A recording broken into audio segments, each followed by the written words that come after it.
both frame rails are pushed over that way, and I'll pull down a little bit and over at the same time. So now I've over pulled it about 28 millimeters. I stay putting in that work. Everything I get, I'm work. You can tell by the way I walk, I ain't just talking about it. I stay putting in that work. Everything I get, I'm work. You can tell by the way I walk, I ain't just talking about it. I stay putting in that work. I have a Nissan here. This one just gets a bumper replacement and a few parts up front, but this one actually got hit in this bumper reinforcement bar, and it has what we call side sway, which means the frame, both frame rails are shifted over to one side or the other. In this case, they're all pushed over this way from that getting hit. And one of the first signs you could see whenever you wonder if a car has side sways, you could look at the gaps. This gap is real wide, and this one's real tight, and that's from everything moving. When everything moved, it moved this fender out and brought this one in, but the hood stayed stationary because it hinges off the back, and that's why you could that's a first sign that a car has side sway. So, and I also took a few measurements quickly up front whenever they took this one apart. But I'm gonna put this one in clamps, and then I'll make some measurements and make some pulls and pull those frame rails and square everything back up and get everything fitting correctly here on this front end.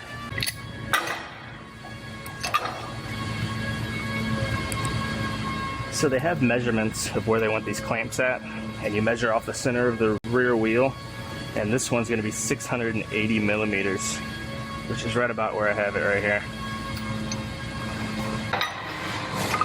The front one is gonna be 2,035 millimeters, which is right about here.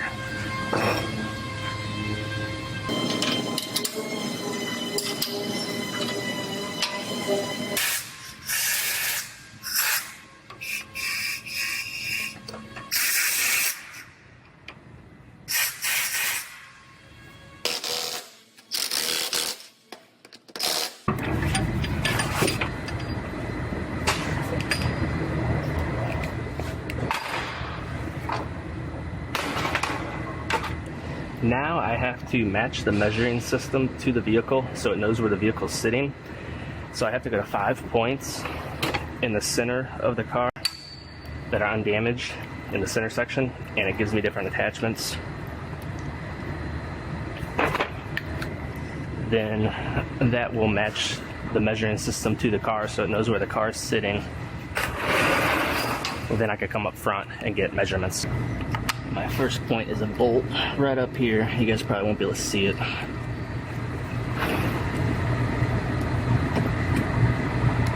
Then my second point is going to be this bolt right here. Now I have 3 more.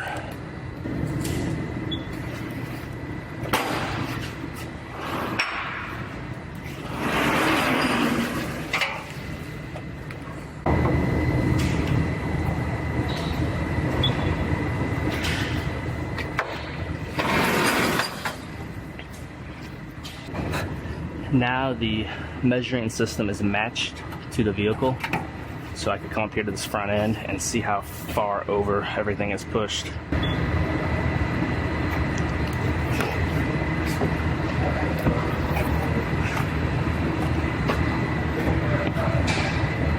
So we are knocked over about 7 millimeters at these bottom points. It's probably a little more up top where the frame rail is. I'll make some more measurements after I make a couple pulls, but I'm gonna go ahead and roughly pull it over, and then I'll have to pull that back off in order to take some measurements up to here.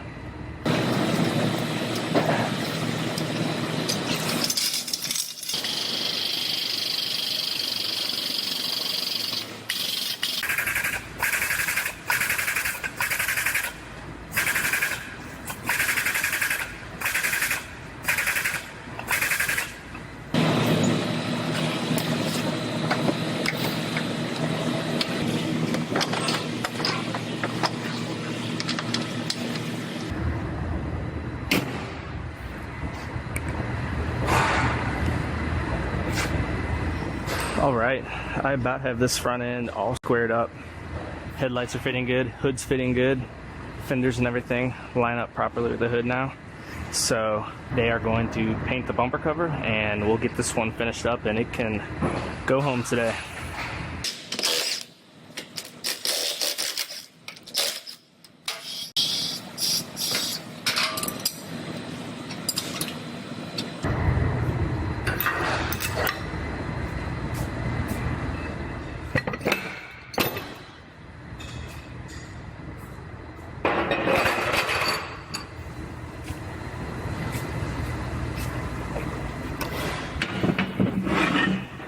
Back onto the frame rack, I have a Jeep Patriot here. This one has the same thing as the last one I did. Both frame rails are pushed over that way, and on this one you could actually see the striker for the hood is bent over, which is one sign of a side sway.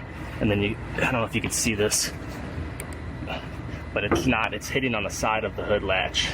It's not hitting straight in, which tells me all of this is pulled over. And it also bent that latch, that striker some as well. So I'm gonna have to do the same thing as the last one I did. I'm going to put this one in clamps and measure it and pull the side sway, pull both frame rails over and square up the front end.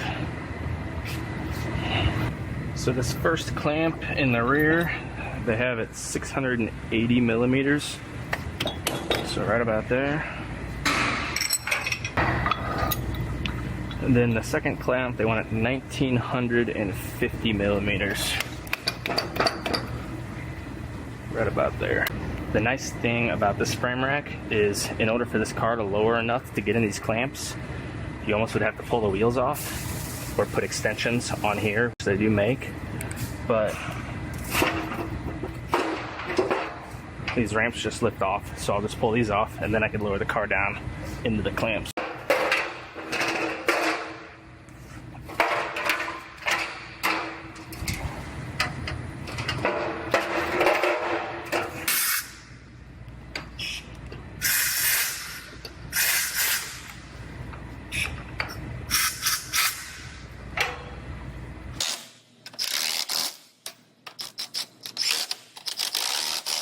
I might have to pull the front wheel off to get my ram attached to the rack possibly, but at least I won't have to do the other three of them.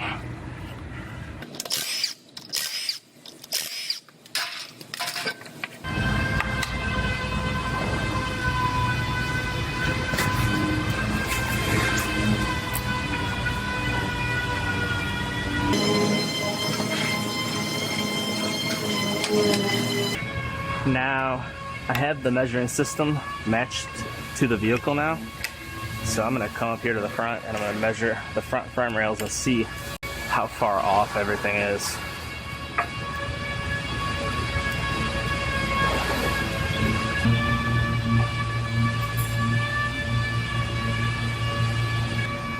Now you can see here, this is the right side. This is length, width, and height. So it is 26 millimeters over, about 1 inch. And height is pretty close, length is pretty close. And then on the other side, the left side is 27 millimeters over, so about the same. And it is pushed up about 6 millimeters, which is exactly what I suspected.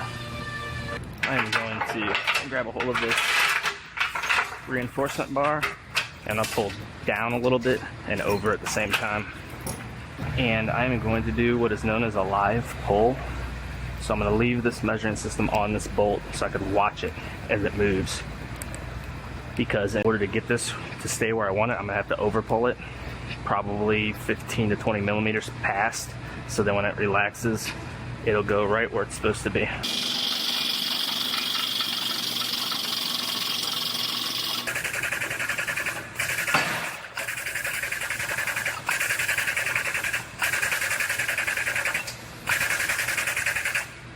So now I've over pulled it about 16 millimeters and over and down about 8 millimeters past where it's supposed to be.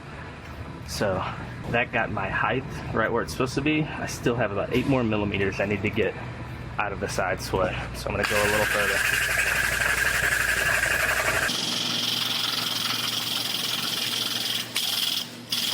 So now I've over pulled it about 28 millimeters. I'm going to see where that puts us.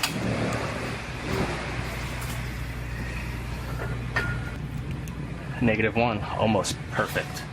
So I'm gonna make a few more measurements, check the other side, make sure everything else is where it's supposed to be, but we're looking good.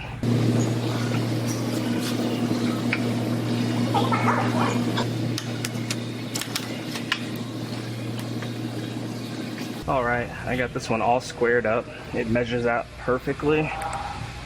And I straightened out the striker. You can see it's latching. I'm gonna go ahead and get this one down off the frame rack.